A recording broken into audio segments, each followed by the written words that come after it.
Hey guys, welcome back to the channel. Forgive me, I'm still recovering from a little bit of a cold. We're here to discuss one of the best movies of all time, Wayne's World. Yes, Wayne's World came out in 1992. I think I watched it the same year, and I have probably watched this movie around 30 times, I guess. I really can't remember. I've lost count. So, yeah, it's definitely one of my favorite movies of all time. I enjoyed this movie so much.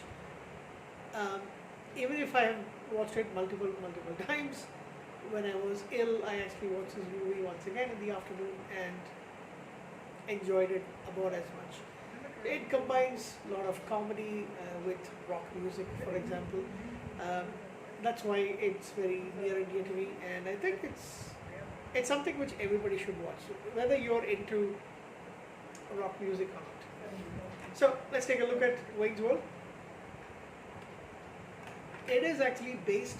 So the movie came out in 1992, but it's actually based on a skit or a sketch on Saturday Night Live, created by Mike Myers, and along with him is his friend, fellow SNL actor Dana Carvey. So they're the same two characters. So Mike Myers plays Wayne Campbell, and Dana Carvey plays his best friend Garth Alga.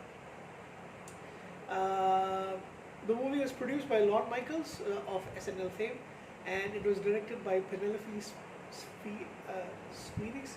I really do not know if I've actually watched anything by her, anything that she's directed, but yeah, not really sure if I have, but that's okay. Along with Dana Carvey and Mike Myers, you also have the lovely Tia Carrera, which wasn't her, uh, probably was a kind of breakout role, and she was famous for quite a while. She's kind of like gone off, like disappeared off the movie scene, to be honest. You also have a young Lara Flynn Boyle, and she normally acts. And I've seen her acting in more serious stuff. Of course, she was in Men in Black. Which one was it? Men in Black 2, I guess. Yeah, Men in Black 2, and she played the villain. But I kind of know Latford Boyle more from her time in the practice. And she acts here as a ditzy young lady. You also have Chris Farley in a small role, Ed O'Neill, Eon Sky in a small role, Nate Loaf in a small role, Robert Patrick in a cameo, and Alice Cooper as well in a cameo.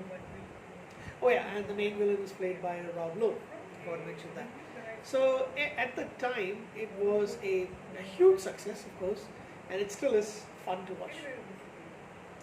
So basically, it's about these two young musicians, and they're fans of the rock music genre. They also play instruments. Garth plays drums while Wayne plays guitar, and but they are mainly known for having a public access television show called Wayne's World, which is normally shot in Wayne's parents' basement. And they have various people. Now in this SNL skit, they've even had. I remember the clip that's very famous with who was it? Aerosmith and somebody else. I can't remember. I've never really seen SNL, although I know a lot about SNL. It's not something we used to get over here. So basically, their show, being that is very famous with a young crowd, they are approached by this television producer named Benjamin. That's how he says Benjamin. Benjamin Kane, played by Rob Lowe, who's told by his girlfriend at the time that they're hilarious and a lot of people are watching it. So he's looking for a show where he can have the one of the station sponsors, Noah Vanderhoff, who has these amusement arcades. So his plan is to trick them. They seem a little gullible, so he signs them for a very low amount, and he has the sponsor do as many appearances as he wants. I think they want to do one every week. This is definitely not what Wayne actually wants to do. Of course, there's a lot of comedy involved and a lot of other funny stuff in between. And so Wayne kind of rebels against it at the expense of Noah Vanderhoff, and everybody's laughing over there. But he walks out and Garth is upset with him, and Garth goes a little crazy as well. So there's that main story, and then they want to take, they want to get their show back. Also, in the meantime, Wayne and Garth have met Cassandra, who is the bassist and lead singer of a band called Crucial Taunt. He is immediately, he falls in love with her, swing, as they say, and he courts her, and he wins her over. Benjamin offers her to produce a music video for Crucial Taunt, and he has got his eyes on Cassandra as well. So there's that angle. So he's the double villain.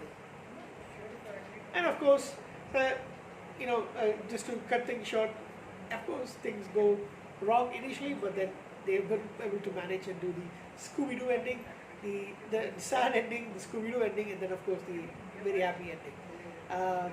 Yeah, so that's basically it. Of course, in between there's a lot of rock music playing. Really good soundtrack, by the way. There's also the legendary, iconic scene in the car where they're going to and headbanging and singing along to Bohemian Rhapsody by Queen, Mamma Mia, Mamma Mia. There's Wayne's obsession with a 1964 Fender Stratocaster in a guitar store. And that's one of my favorite scenes, where he goes and he wants to buy it. So when he's trying to play, he tries to play the chords for Stairway to Heaven, and the guy stops him and shows a sign, there's no Stairway to Heaven tonight. And Garth goes and plays a very nice, a very impressive drum solo. A lot of funny stuff in the movie. Seeing Alice Cooper is amazing in that particular scene as well. They go to see, they are given tickets for Alice Cooper backstage passes along with that to go to Alice Cooper show. All of that stuff is really fun. Amazing, funny movie. I want to talk a little bit about the soundtrack. So, like I said, these are all the people.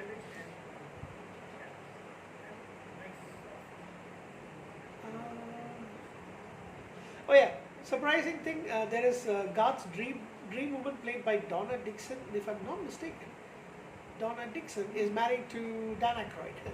Yeah, she married Dan Aykroyd back in 1983. She plays the dream woman where Garth has this amazing dream sequence that he's thinking of, where he's trying to seduce her, dancing and miming to, or lip syncing, I should say, to Foxy Lady by Jimi Hendrix. Oh yeah, I forgot to mention that one of the best supporting characters is Kurt Fuller. Kurt Fuller plays the producer director of many of the television shows that are produced by Benjamin, and he's supposed to be his close friend, but he turns on Benjamin in the end. Soundtrack for the Wayne's World. Excuse me. So here's the soundtrack: Bohemian Rhapsody by Queen, excellent song. Hot and Bothered by Cinderella, excellent song. Rock Candy by the Bullet Boys, I don't really remember that one. Dream You by Gary Wright, which is a good song. Red Hot Chili Peppers song called Psychobilly, I can't pronounce that. I don't remember he listened to Time Machine by Black Sabbath. The Wayne's World theme played by Mike Myers and Dana Carvey, which is excellent. The Ballroom Blitz, that's a fantastic song by Tia Carrera.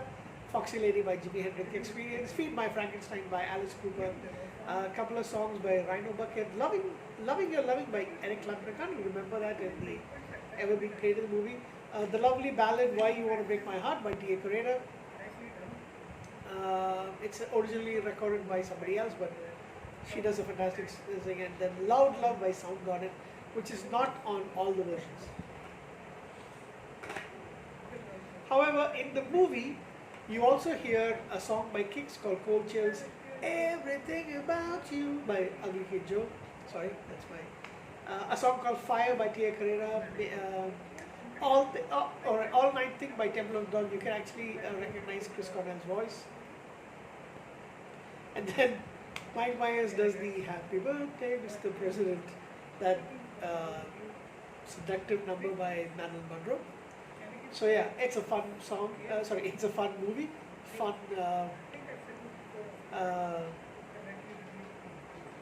What do you call it? fun soundtrack as well, awesome soundtrack. The movie has made a budget of just 20 million and it made 183.1 million at the box office. In today's numbers, of course, they're going to be much, much bigger. Like I said, it was produced. Oh, yeah, I forgot to mention it was also co-written by Mike Myers and Bonnie and Terry Turner. So there's that. Yeah. How much can I give this movie? I'll have to give it a 9 out of 10 or a 9.5 out of 10. It's amazing. It's part of my childhood. I was 16 when the movie, when I first watched the movie back in 1992. It was released in February. 9.5 out of 10. Can't help it. Thank you.